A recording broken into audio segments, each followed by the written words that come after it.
আগামী সোমবার থেকেই শুরু হতে চলেছে স্কুল সার্ভিস কমিশনের শিক্ষাকর্মী নিয়োগ প্রক্রিয়া।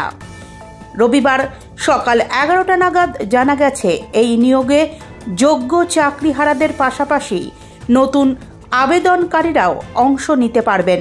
তবে নিয়োগ প্রক্রিয়া শুরু হওয়ার আগে অযোগ্য প্রার্থীদের তালিকা প্রকাশ না করায় নতুন করে বিতর্কের সৃষ্টি হয়েছে। অনেকের প্রশ্ন, অযোগ্য ঘোষিত প্রার্থীরাও কি এবার আবেদন করতে পারবেন? যদি তা হয়, তবে কি ফের কলুষিত হবে নতুন নিয়োগ প্রক্রিয়া?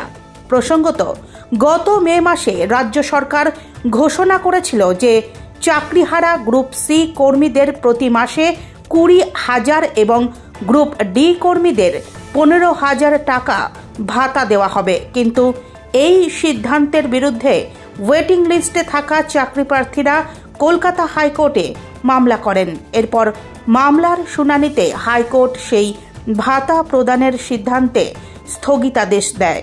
ফলে বর্তমানে রাজ্যের শিক্ষাকর্মী নিয়োগের ভবিষ্যৎ এবং প্রক্রিয়ার স্বচ্ছতা নিয়ে নতুন করে প্রশ্ন উঠছে। শিক্ষা জগতে এখন একটাই আলোচনা, অযোগ্যদের তালিকা প্রকাশ না করে নিয়োগ প্রক্রিয়া শুরু হলে তা কি সত্যিই স্বচ্ছতা রক্ষা করবে, নাকি আবারও বিতর্কে জড়াবে এসএসসি?